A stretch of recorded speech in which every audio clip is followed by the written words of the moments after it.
खबर भिवानी से, जहां आपको बता दें कि दिव्यांगजनों को समाज की मुख्य धारा से व्यक्तियों के समान रूप से खड़ा करने के लिए इंडिया गेट पर 1 से 7 दिसंबर तक राष्ट्रीय दिव्यांग मेले का आयोजन किया जाएगा, जिसमें प्रदेश से 100 स्टॉल लगाकर दिव्यांगों को उनके द्वारा तैयार किए गए जहां का उत्पादों को प्रदर्शित करने का मौका मिलेगा। आपको बता दें कि प्रथम आने वाले 10 दिव्यांगों को 1-1 लाख रुपए, द्वितीय आने वाले 10 दिव्यांगों को 51-51 हजार रुपए और तृतीय आने वाले 10 दिव्यांगों को 31-31 हजार रुपए की नकदी राशि भी भेंट की जाएगी।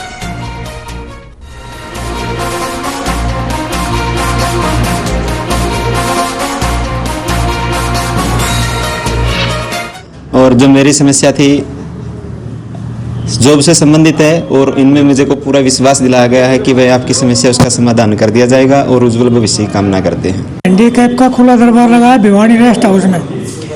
जिस जगह के हर एक आदमी की भाई समस्या सुनी गई, उनका समाधान भी कराया गया। मैं तो भाई अपनी ओर से खुश हूँ, जो मेरी समस्या था उसका समाधान कराया, मेरे को आश्वासन दिया पूरा।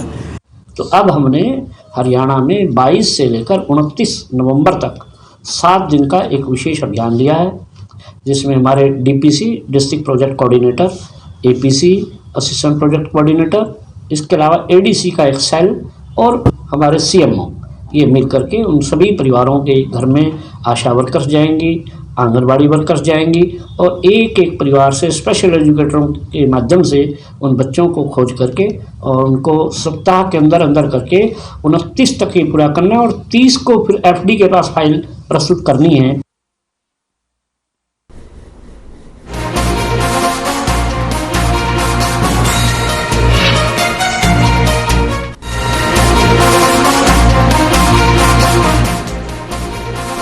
वहीं आपको बता दें कि खबर सोनीपत से है,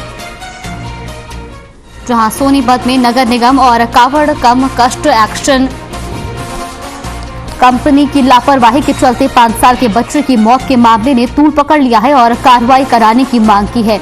आशियाना बचाव संघर्ष समिति ने नगर निगम कार्यालय पहुंचकर अधिकारियों से कार्यालय का घेराव किया है। वहीं आपको बता दें कि संघर्ष समिति के प्रधान ने कहा, ठेकेदार बिना सुरक्षा के काम कर रहा है और नगर निगम के अधिकारी अपनी जेब भरने पर लगे हुए हैं। और प्रधान ने ये भी कहा कि पवन की मौत मामले में कोई भी कार्रवाई ठीक ढंग से नहीं हुई है। मामले में लीपापोती की जा रही है। कार्यालय के सामने बैठकर जमकर प्रोटेस्ट किया गया है।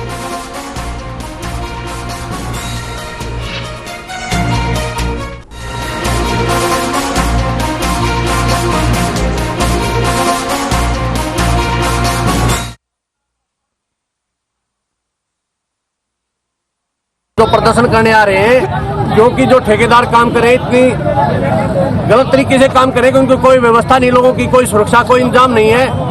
कल परसों 20 तारीख को एक 4 से 5 साल का बच्चा डूब के मर गया है अभी, क्योंकि उनकी लापरवाही की वजह से डूब गया वो। रही दूसरी बात, जो ड्राइंग के हिसाब से जो काम करना चाहिए प्रशासन या ठेकेदार कोई भी काम नहीं कर रहा, क्योंकि नगर निगम के अधिकारी सिर्फ अपनी जेब में भर रहे हैं, हमारे ऐसे कोऑपरेट नहीं कर रहे। जी वो छोटा बच्चा था, जैसे उन्होंने नाला खोद रखा था ना ये पाइप डालने के लिए, बच्चे खेल रहे थे, वो उसके अंदर चला गया। क्या साल का बच्चा था? बच्चा 5 साल का बच्चा था। कोई कार्रवाई हुई है उसमें अभी तक? नहीं जी, अभी तक कोई कार्रवाई नहीं हुई है सर। हाँ जी, कार्रवाई की मांग कर रहे हो? मांग कर रहे हैं सर, कार्रवाई की मांग कर रहे हैं। हम अपने घरों की भी मांग कर रहे हैं सर। हमारे लिए कुछ न कुछ इंतजाम सरकार को करना चाहिए। ये लड़ाई आज की नहीं है, ये लड़ाई बहुत दिन से चल रही है। 2018 से लड़ाई चल रही है। पहले भी प्रशासन के साथ हमारी बात हुई थी और ये ऐसे आयोग में मैंने ही रिप्रेजेंट किया था पूरे उसको, वहाँ पे ऐसे चेयरमैन के सामने, और वहाँ डीसी अपने विनय कुमार जी और सभी अधिकारी बैठ के वहीं पे दिल्ली में ये डिसीजन हुआ था कि नाला बनाने के लिए 70 फुट जगह चाहिए हमें, वो आप प्रोवाइड हम लेंगे, बाकी आप अपने मकान आपके यूं के यूं रहेंगे। अब प्रशासन ने पीछे काफी मकानों को तोड़ दिया है। उन मकानों को तोड़ने के कारण लोगों का जीवन बिल्कुल नरकी हो गया है।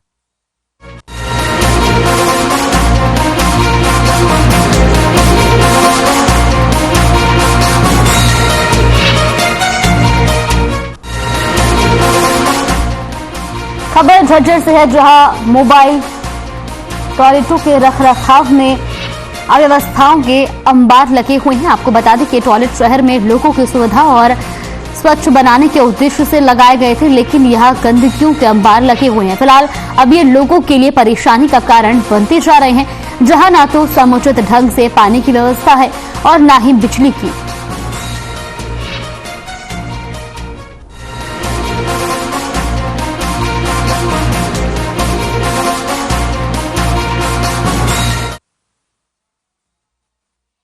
सब देखो, ना लाइट है, ना पानी है, ना लेटरिन का ठिकाना बढ़िया, ये सुविधा है। हर लोगों के कहीं भैया जब कोई सफाई ना करते।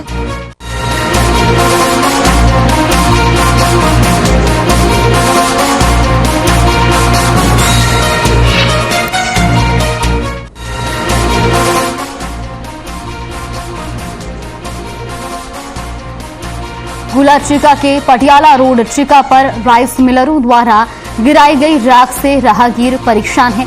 वहीं आपको बता दें कि पटियाला रोड पर स्थित स्कूली बच्चों को भी स्कूल जाने में भारी परेशानियों का सामना करना पड़ रहा है। आपको बता दें कि राइस मिलरों द्वारा रोड पर गिराई गई राख काफी जहरीली है। वहीं राहगीरों ने प्रशासन से राख को सड़क के किनारे से हटाने की मांग की है। लोगों का कहना है कि प्रशासन से कई बार गुहार लगा चुके हैं, लेकिन सुनने वाला कोई नहीं है।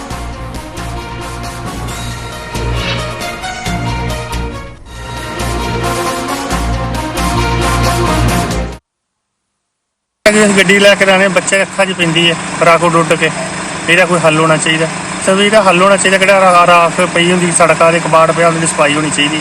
राख पड़ी है ना, ये तो सेलरों वाले रात बरात ही गिरा के चले जाते हैं। इसकी दिक्कत आती है बहुत ज़्यादा। जब हवा जाए कुछ भी चलता है तो बच्चों को भी परेशानी है, घरों में भी जाती है हमारे। हम इसका हल चाहते हैं कि प्रशासन इसका बंद करे, सेलरों वालों पे कड़ाई करे, उनकी जगह कोई उनको दी जाए जहाँ अपना गिराए। ये यहाँ कोई अपना पब्लिक वो नहीं है।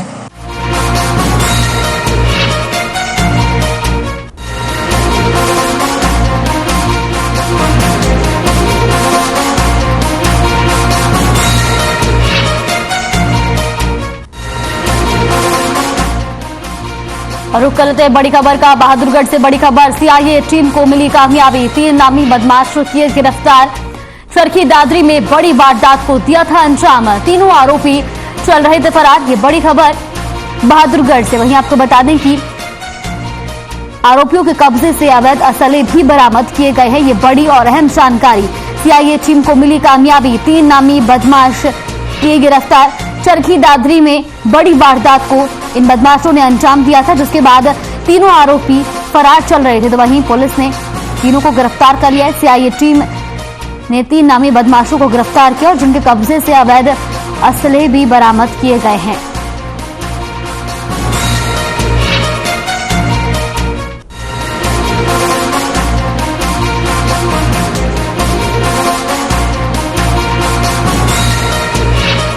बहादुरगढ़ से ये बड़ी खबर, सीआईए टीम को मिली कामयाबी, 3 नामी बदमाश किए गिरफ्तार। चरखी दादरी में बड़ी वारदात को दिया था अंजाम, तीनों आरोपी वारदात को अंजाम देने के बाद फरार चल रहे थे, जिसके बाद अब सीआईए टीम ने तीनों बदमाशों को गिरफ्तार कर लिया और इनके कब्जे से अवैध असले भी बरामद किए गए हैं।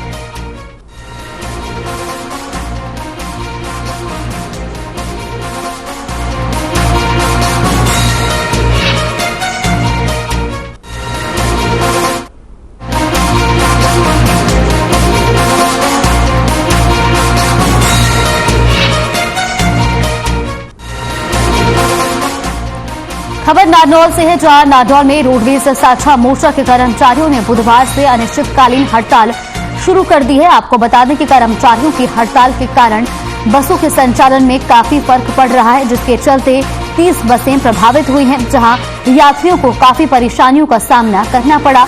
इस मौके पर प्रधान अनिल भीलवाड़ा ने कहा कि उन्होंने 20 दिन पहले रोडवेज महाप्रबंधक को 21 सूत्री मांग पत्र दिया था, लेकिन 20 दिन बीत जाने के बाद भी महाप्रबंधक ने उनकी मांगों की ओर कोई ध्यान नहीं दिया है।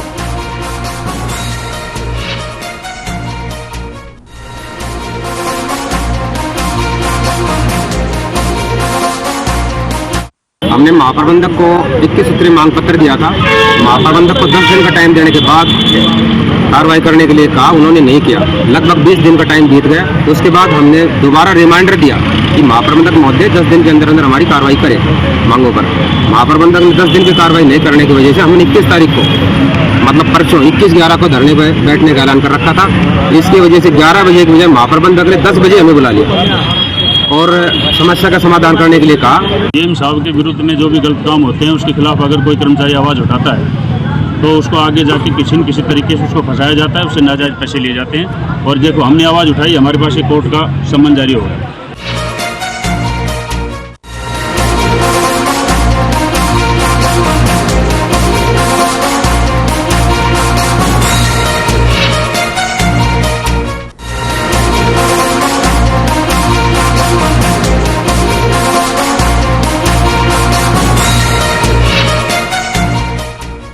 सीएम मनोहर लाल ने बीजेपी के राष्ट्रीय अध्यक्ष जेपी नड्डा से मुलाकात की। ये मुलाकात एक औपचारिक मुलाकात बताई जा रही है, जिसमें सीएम मनोहर लाल ने जेपी नड्डा से हरियाणा के तमाम मुद्दों पर चर्चा की और साथ ही आगामी चुनावों को लेकर भी मंथन किया गया। ये तस्वीरें भी आपको दिखा रहे हैं, जहां पर सीएम मनोहर लाल ने बीजेपी राष्ट्रीय अध्यक्ष जेपी नड्डा से मुलाकात की।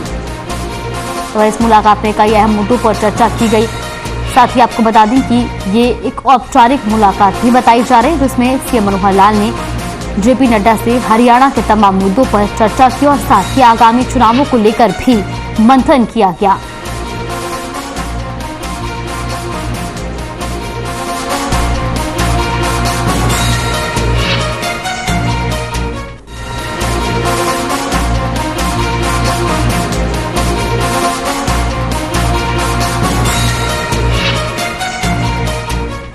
हरियाणा के गृह और स्वास्थ्य मंत्री अनिल विज का बयान सामने आया है। उन्होंने कहा कि पंजाब के मुख्यमंत्री भगवंत मान को रामगढ़ से डेराबस्सी की सड़क को 4 लेन करने के लिए पत्र लिखा था। साथ ही पत्र में लिखा था कि सड़क को 4 लेन करने से आसानी होगी, आने जाने में कम समय लगेगा, चंडीगढ़ के लिए एक वैकल्पिक रूट भी मिलेगा। वहीं पत्र को लिखकर उम्मीद जताई है कि जनहित में भगवंत मान जरूर इस सड़क को 4 लेन करवाएंगे।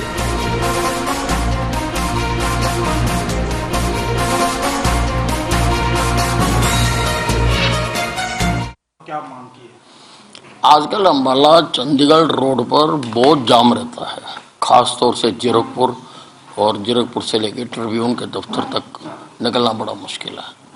तो मैंने भगवंत मान जी को, मुख्यमंत्री पंजाब को पत्र लिखा है कि जो रामगढ़ से डेराबस्सी सड़क जाती है, वो सड़क तो है, टूटी फूटी है, अगर उसको डबल करा दिया जाए, 4 लेन करा दिया जाए तो ये लोगों को बहुत आसानी होगी और उधर से टाइम भी कम लगता है।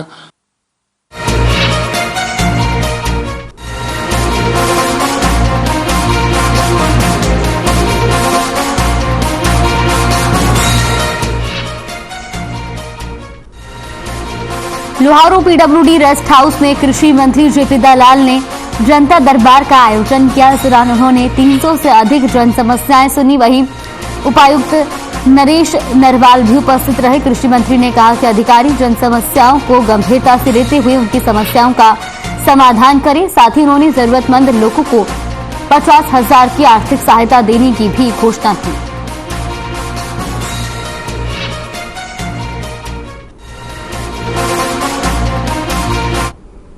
लोहारू के इस पीडब्ल्यूडी रेस्ट हाउस में आम जनता के दरबार में हम सब अधिकारी और मैं उपस्थित हुए और जो जन समस्याएं थी लगभग 300 अलग अलग समस्याएं हमारे सामने पेश की गई।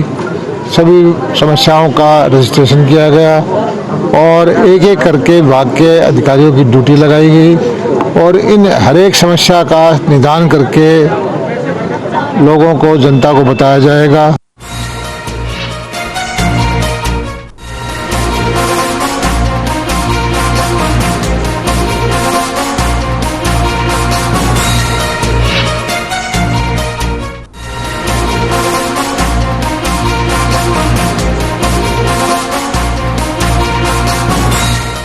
गुरुग्राम के बीजेपी प्रदेश कार्यालय में आगामी रणनीति को लेकर बीजेपी की संसदीय बोर्ड की बैठक हुई। प्रदेश अध्यक्ष ओम प्रकाश धनखड़ की अध्यक्षता में ये बैठक संपन्न हुई।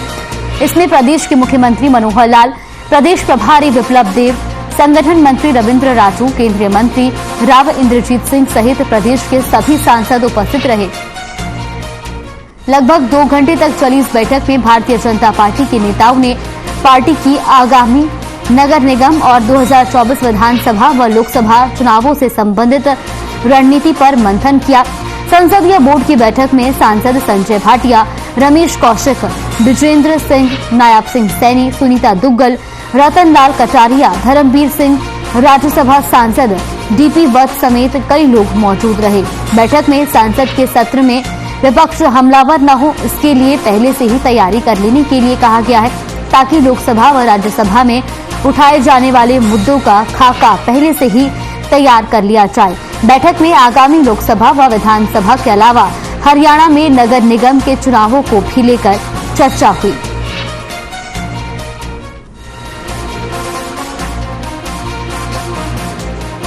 वजह से हमारी छोटी टोली की बैठक थी, जिसमें मुख्यमंत्री जी, हमारे प्रभारी विप्लव देव जी, संगठन मंत्री जी और मैं, हम लगभग 2 घंटे के लिए बैठे और आगामी एक रोड मैप जो है वो कुछ महीनों का तैयार किया है। किस आधार पर संगठन को आगे बढ़ना है, सरकार के सामने कौन कौन से मुद्दे हैं और आगामी कुछ चुनाव भी आने हैं,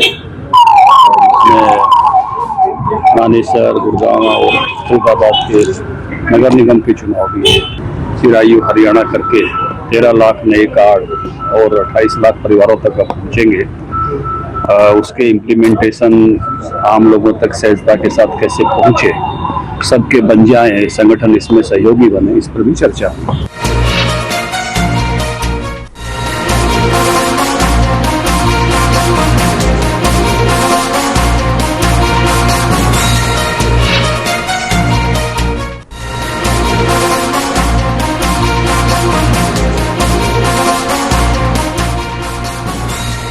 हरियाणा के उप मुख्यमंत्री दुष्यंत चौटाला बुधवार को अपने विधानसभा क्षेत्र उचाना कला के दौरे पर रहेंगे। उप मुख्यमंत्री के कार्यक्रमों के बारे में जेजेपी प्रदेश कार्यालय सचिव रणधीर सिंह ने बताया कि डिप्टी सीएम दुष्यंत चौटाला उचाना हल के करीब 10 गांवों का दौरा करेंगे और 9 दिसंबर को जेजेपी स्थापना दिवस पर भिवानी में होने वाली रैली को लेकर ग्रामवासियों को न्योता देंगे।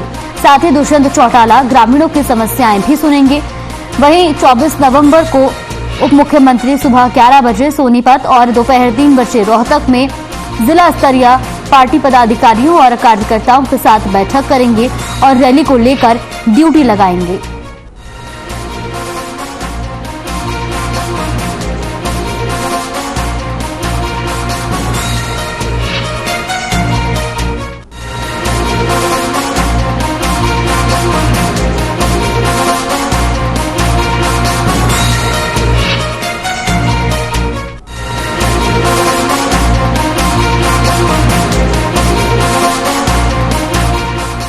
फरीदाबाद के करनेरा गांव में जिला परिषद वार्ड चुनावों को लेकर 2 प्रत्याशी आमने सामने आ गए। प्रत्याशी सुशील ने दूसरे प्रत्याशी पर धांधली करने का आरोप लगाया है। मामला करनेरा गांव के बूथ नंबर 4 का है। जिला पार्षद पद के उम्मीदवार सुशील ने कहा कि आरोपी प्रत्याशी के समर्थक सरकारी तंत्र का गलत उपयोग कर रहे हैं। उन्होंने कहा कि आरोपी उम्मीदवार के पिता पुलिस में एसएचओ के पद में तैनात हैं, जिसके बाद अब प्रत्याशी सुनील ने इस मामले की जांच की मांग की है।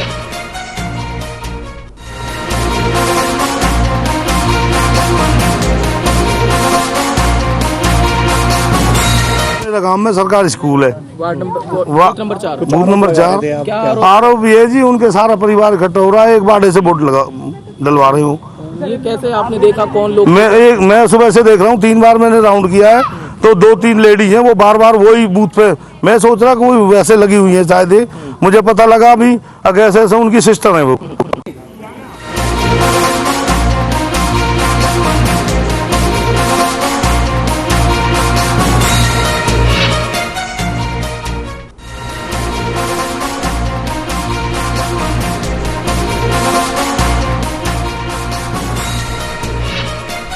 नूंह में जिले भर से कई दर्जन नवनिर्वाचित सरपंच के लिए कार्यक्रम का आयोजन किया गया। बताया जा रहा है कि बीजेपी की पूर्व प्रत्याशी नौक्ष्म चौधरी ने पुन्हाना उपमंडल के गांव नीमका में कार्यक्रम का आयोजन किया, जिसमें राष्ट्रीय स्वयंसेवक संघ के राष्ट्रीय कार्यकारिणी सदस्य और मुस्लिम राष्ट्रीय मंच के संरक्षक इंद्रेश कुमार ने शिरकत की, जिसके बाद आरएसएस नेता इंद्रेश कुमार का नवनिर्वाचित सरपंच ने स्वागत किया। इस दौरान उन्होंने कहा कि आजादी से पहले दिल्ली पर अंग्रेजों की हुकूमत थी, जिसको उखाड़ फेंकने में हिंदुस्तान के लोग लगे थे। साथ ही उन्होंने कहा कि मेवात का कुछ नक्शा बदला है तो केंद्र में पीएम नरेंद्र मोदी और हरियाणा में मनोहर लाल की सरकार आने के बाद ही संभव हुआ है। आगे भी केंद्र और राज्य सरकार की नजर मेवात के विकास के ऊपर है। वहीं उन्होंने कहा कि किसी को भी धर्म परिवर्तन और हिंसा करने के लिए मजबूर नहीं किया जाना चाहिए। सभी को अपने धर्म और जाति का पालन करना चाहिए। दूसरे धर्मों की आलोचना और अपमान करने से बचें।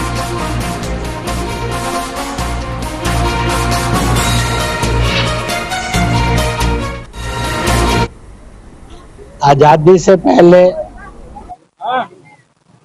दिल्ली के ऊपर अंग्रेज की हुकूमत थी, जिसको उखाड़ फेंकने में हिंदुस्तान के लोग लगे थे।